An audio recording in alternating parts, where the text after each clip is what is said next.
Hello, Michaela. Hi, Phil. Thanks for having us here in the chemistry lab. Yes. Right, so why do you need to do chemistry?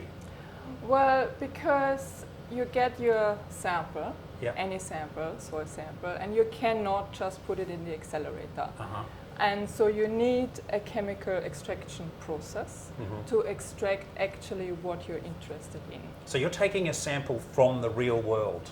Yes. This is not just some physics experiment in a, No, we're going on field trips, for Right. example, or we're getting samples from collaborators. Uh-huh. So you can imagine, for example, soil samples, 20 grams or Yeah. 10 to 20 liters of seawater. Yeah. I also had 30 grams of antler powder.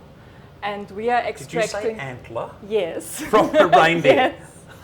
Yes. Okay. Yes. That was a good field trip, I take it. Well, there's a funny story to that.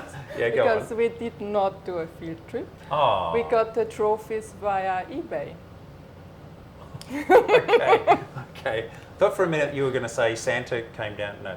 No, Okay. no, but Right. they are actually a quite nice environmental archive because they're taking up the elements in their antlers. Right. And how many years is that archive over?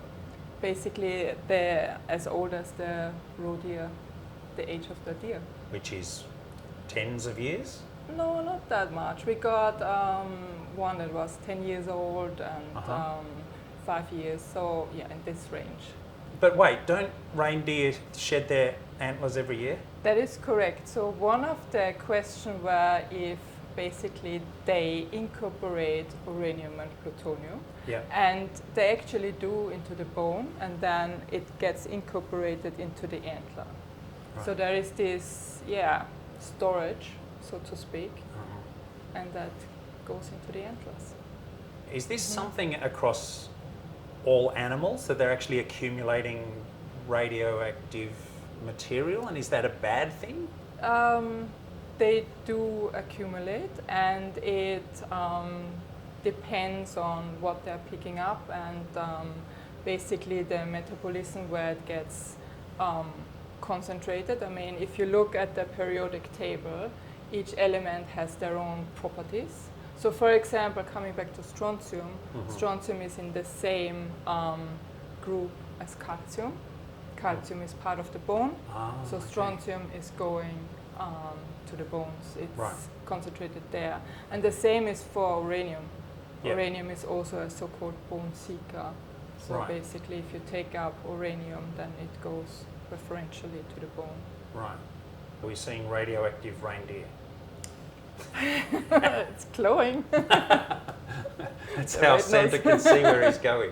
Exactly. Maybe not that much of a... No. Okay, sorry. Must be serious. It's getting close to Christmas. Yep. Yeah. Okay, so But- what other great field trips have you done? You said seawater, so do you get to go to the coast a lot? Unfortunately, yes. Well, actually, I did. I actually did. And the thing is that you need to acidify your sample on the spot. So imagine me standing next to my car with a 20-liter canister, adding nitric acid, so having my blue gloves on, and behind me some people that, no one was talking to me, but that is what you do. Yeah. Because otherwise the uranium will just stick to the wall and you will lose it. So you have to make sure that it is in the water, that it stays soluble in the water. So you're looking for uranium in the water? For example, but also plutonium and strontium, for example. Right, okay. Yes. So you need to extract those samples chemically before you can... Yeah, that's right. So, and what I find very fascinating is that you have this huge sample material, like this 20 gram of soil or this 20 liter of seawater, and then you're doing your sequence of chemical extraction steps, like evaporation, filtration, column chromatography, or precipitation, and you end up with only the element that you want in femtogram range. So that's 0.00, many zeros. 10 to the minus 15. Exactly. Wow, okay. So basically your beaker is empty, but all your atoms are there. Right, okay. So you need to bind it with iron oxide, for example, because this is our target material for the accelerator. and then you measure your uranium, plutonium, or whatever you like. Right. So you have a way for binding any possible element? It's not binding, it's more embedded in this material. Okay. But yes. Right. Okay. So what are you working on today? So today what we are working on is a soil sample from Attu, so that's Cook Island in the Pacific Another Ocean. good field trip? Unfortunately, I was not part of the field trip, but my colleague Steve Timms did it. So okay. I bet he had a good time there. Yeah. And we did a parallel core, and we looked in individual layers for the plutonium isotopic ratio. So that is plutonium-240 over plutonium-239. Yeah. And this is a fingerprint for nuclear events. So each nuclear event has a different characteristic ratio. And we found out that it's actually lower than global fallout. And our idea was that there might be a contribution from the French test in Mururoa and Fangataufa. So Sharon, my master student, is doing now the parallel core and extracting strontium, but we also want to again look at the actinides, so uranium, plutonium, and americium. Right. So one of my goals is, and this is the challenge, that you get one sample, and I want to extract as many elements as possible. So not just one, because these field trips are special, expensive, logistically difficult, whatever. I would hate you to have to go back to Attu and take it again. That would be terrible. Oh, yeah. So often you just have this one shot. Yeah. But if people just take aliquots and you don't know how much you can take as an aliquot. So I'm trying to develop an chemical extraction technique where you get whatever you want from this one sample. And that is, the challenge. So the challenge is to make sure you get every last atom and not to waste any. And basically remove the major matrix elements so that nothing is interfering. Right, okay. With the chemical extraction techniques, you not always get everything super clean, but it is a combination of the accelerator and chemistry. So the nuclear physics and the chemistry working very well together, and then you can measure it. So once you get the sample into the accelerator, it's doing a bit more discrimination from the rubbish. Exactly. Okay. Just coming back to the ratio, are you saying there's a low ratio, meaning there's more 239? Yes, that's correct. Right, and is that something that's created in a nuclear weapons test? Yeah, yes, right. Because if it would be in a nuclear reactor, the ratio would be much higher because you have more 240. Okay, and that's just the characteristics of how the decays work?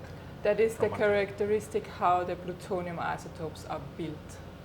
In a nuclear explosion, it is a fast, quicker process compared to a nuclear reactor where you have just this ongoing process. Right. Is 239 less stable or shorter? No. They have 239 has a half-life of 24,000 years. Plutonium 240 around 6,000 something. So both are pretty here for a long time. Yeah. Okay. And there were not many nuclear tests before 6,000 years ago. But the key thing is that obviously every country created their own nuclear program and own design. So these tests have the characteristic ratios. So for example, I was fortunate enough to get, and this was in collaboration with the Research School of Earth Science with Stuart Fallon, that I got access from a coral from the Enewetak Atoll. So the US have done their nuclear testing there, and the corals, they have these annual bands. So basically when you have collected this coral, you do an X-ray and you see these nice bands, and basically you can count these bands and you know which year is which band. Yeah. Kind of like tree rings? Exactly, yes, exactly. And Stuart has done an age model which is actually far more accurate than just with an X-ray. So with an X-ray you have an uncertainty of 1 to 2 years. And with his age model, we are down to 2 to 3 months of error.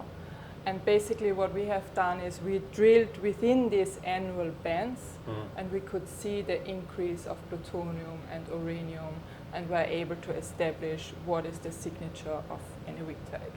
And then we went to another place, got a sediment core there, and we found that ratio. And basically we are able to tell how long does it take that this material travels. Right. And that is kind of an idea that you really identify the different sources. So you're going to end up with a map of where all the material's moving? That would be great. Yeah? Yeah. Okay. And how would that be useful? It would be useful for ocean movement studies, for example. Yeah. So that was actually a nice gift that the weapons tests have given us it's that we can now study. Yeah, it's there for a long time, so you have to find applications to make use of it. But I should really point out that the concentrations we are working on are below the threshold. So this is also why we need the accelerator, because the amounts are so tiny, but still we are able to measure it. So it's not dangerous for me to go to It's not dangerous, no. It's not. Yeah, okay. But the accelerator can still measure those very small amounts. Exactly. Yeah, okay. So what was the number you were saying before? So it's in the femtogram range. Yeah. And then in terms of atoms, it's like 10 to the 6. Right. So it's not many. Right. That's amazing. Yeah. But you think you can do it? We can, I'm sure of it. Excellent. Thank you so much. You're welcome. Thank you.